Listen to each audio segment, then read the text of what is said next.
So it looks like George Santos has made some kind of joke about Jewish people. So he's showcasing that he is anti-Semitic, and we'll get to look at his money scheme. Santos tapes. This is a Beat exclusive. George Santos on tape discussing his scandals, finances, and problems on the road to this new indictment we saw today. And here are the facts. These tapes were recorded earlier this year in January and February by documentarian Blake Zeff, who's worked in government and recently did an MSNBC documentary about student loans. So they were recorded before this indictment for the charges that include allegedly illegally taking unemployment benefits, which, you're going to hear this for the first time tonight, George Santos discusses here on tape. So the way I look at it is they're not understanding. The question is simple. George, why was your income $55,000 in 2020 and why is your income drastically higher? Well, here's the answer to that. We struck a deal in the company so nobody went unemployed and got reduced to like a very basic salary, just so as we called it, livable wages in the company, so we can get by, because our industry was capital introduction via vis-a-vis conferences, vis-a-vis speed dating, all that in private equity, and managing limited partner, general partner relationships and investment groups. So long story short, I went from 2019 bringing in 400 and something thousand dollars to, in 2020 my reported income was 55K. It couldn't be more legitimate. I actually qualified for unemployment. Wow, wow. If you're making 400 something thousand dollars a year and you don't have any money saved up whatsoever, that's your own fault.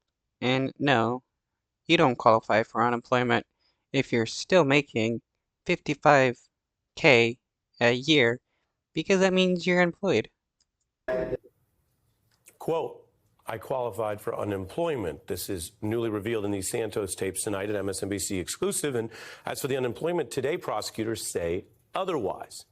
Now, the new tapes may be relevant to this open case now. Santos also blamed people who worked for him when it came to other money issues. Now, here is what he told Zeff on this tape airing for the first time right now. This is a very complicated process. You hire people throughout this process that are going to do you justice, and you hire people that won't do you justice. And the benefit of it all is I learned through this process, and we get to rectify no criminal conduct. It's an honest error. We're fixing it. Great. Second, I discovered that the person I trusted throughout this entire process might have not done some kind of insanity with, like, not negligent, but just unprofessional levels of financing filings on the FEC reports. Mm-hmm. You hire a fiduciary, you trust them. And you go to sleep at it, I'm like, oh, I hired a company, reputation, 30 years into business, has done a former congressman with Zeldin stuff for 14 years. This is brand new. George Santos there earlier this year speaking on tape for the first time. Very interesting, because at a minimum he seemed to show the awareness of some of these issues while making in that statement his type of defense, whether that's the same defense his lawyers and team ultimately pick at trial. All of this newsworthy tonight. Also, he discusses briefly how he thought he could beat it all. We just saw Matt Gaetz survive a massive scandal. He's elected. We see members of Congress survive scandal on scandal. There are members of Congress and many politicians, I bet you can name a few off the top of your head, who've survived scandals. But the member of Congress he mentions, Republican Matt Gaetz, was not ultimately charged by the feds. Today, Santos was. I should mention, as part of this reporting tonight, which you're only going to see right here, we reached out to Congressman Santos's office today. We did not hear back. If we do, we will report any of their response, including extending an offer to have him join me for an interview to discuss all of the above on these new Santos tapes tonight, which are only on the beat. Flocked at me because I had a reputation already of being quick, aggressive, and good. And now I'm being held to, it feels really nice to make good money. But I had also previously, earlier in my career, had run into good fortune in business. So it's like people are attacking me for the slightest things.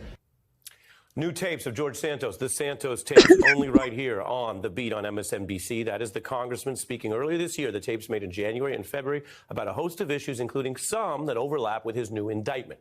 We are joined now by the documentarian and journalist behind those tapes, Blake Zeff, who also did an earlier documentary with MSNBC, as I mentioned, and MSNBC's longtime analyst, now a CEO of the Leadership Council on Civil Rights, Maya Wiley. Welcome to you both. Blake, I mentioned that you've done stuff in government and in reporting and here at MSNBC even.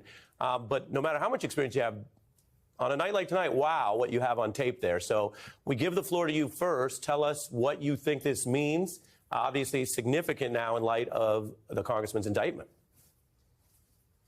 Yeah, I mean, for a lot of people, these indictments felt inevitable. And having talked with the congressman, I talked to him for several hours over the course of several months. I mean, just to be clear on the background to this, we were looking to do a documentary with George Santos, just to explain for the viewers, how did he get these tapes? Met with him several times, had really long conversations with him, and eventually the project fell apart because he wanted lots of money from us. And that's sort of a journalistic no-no where you don't really pay for stories. And by the way, I'm not so sure that the ethics committee would allow him to take outside income. So there were all sorts of reasons why that might not have worked. So I just want to be clear about how we got them. And so I even think that that's part of the story, gives you a little bit of sense of how he's looking to monetize the office. In terms of this news, can't say that I'm surprised. I will tell you, though, that George Santos, I learned from my many meetings with him, is extremely confident. I think many people would be scared with all the negative press you get, but some people for them, infamy and fame are kind of the same thing. It's attention, and they love it, and they fuel off of it. And you might have even seen in the little gaggle he did today, he was taking questions, he was holding court. He was not in the way that I think many other people would react. He did not look sad or chagrined or worried. So it's gonna be very interesting. I think George Santos is actually confident that he's going to beat this. And I don't know if there's legal relevance to these tapes, but I think they give a lot of kind of an inside picture into how he thinks and operates. Absolutely. You make several important points. We had a prosecutor on earlier tonight who mentioned that how much time he could be facing. I think you make a fair observation, Blake, that most people waking up today, going to federal court, surrendering their passport, and facing that many years, at least possibly in prison, would not comport the way he did. And you did spend this time with him, which is why you have these tapes. I'm going to bring in Maya. She's here to give us all of her reaction. But before I do, given that you are the person who busted out these Santos tapes, we have another statement he made, which is less related to the case, but involves him talking about, quote, a room full of Jews. Let's listen to that. You sit in a room with a lot of Jews, you're it's funny when the isms start coming out, right? Oh, he's such a man, she's such a man, and then they go on to the next thing, and it's like, oh, that's a punch, and it's really bad. But anyway.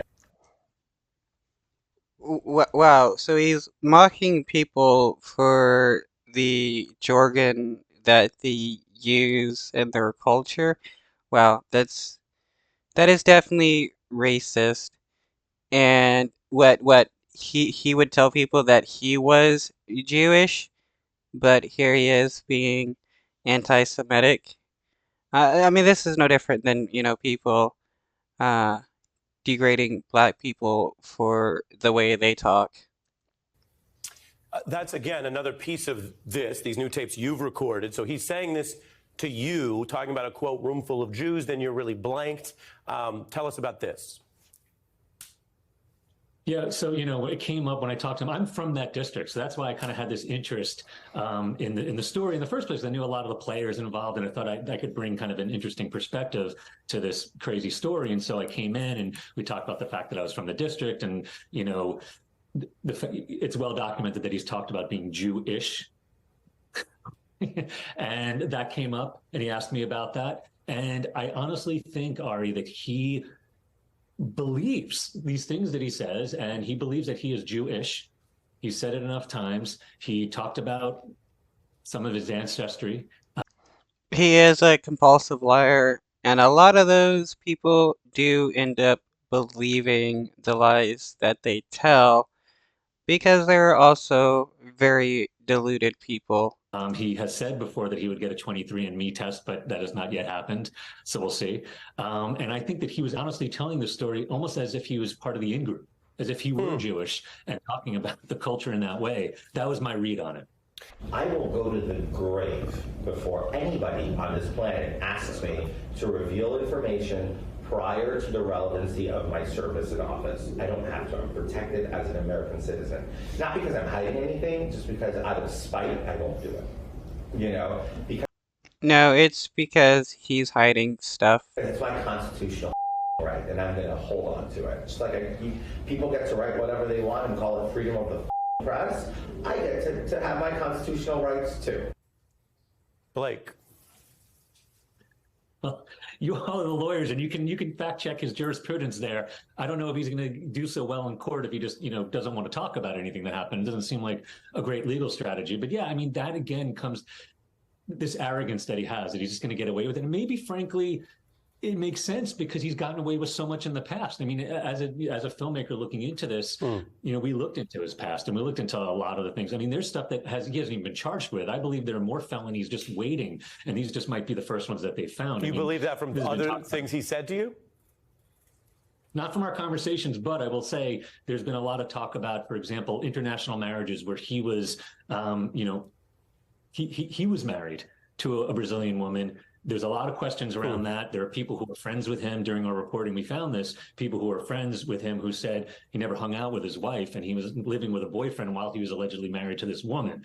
I don't want to get too far out on that, but there are other things that are definitely being looked at. But again, he's just totally confident in the way he goes about this. And one other thing I'll say is that when it comes to the unemployment charge we were talking about before, what he is saying in that tape is, yeah, I made $400,000 a year before, but then because of COVID, my salary went down to $55,000 that year. So therefore, I was eligible for unemployment insurance. Right. That's not how unemployment insurance works. No, exactly. So because Yeah, unemployment insurance is when you're not making money and you're actually fired from your job, not when your job reduces your income.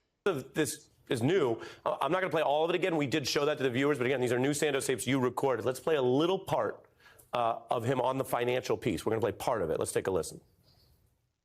So the way I look at it is they're not understanding. The question is simple. George, why was your income $55,000 in 2020 and why is your income drastically higher? Well, here's the answer to that. We struck a deal with the company so nobody went unemployed and got reduced to like a very basic salary. That's part of what he said to you. We played it in full earlier. Go ahead, Blake. He literally said, so nobody went unemployed. So let that hang in the air for a second, right? Right, yeah, he did say so nobody went unemployed, including him.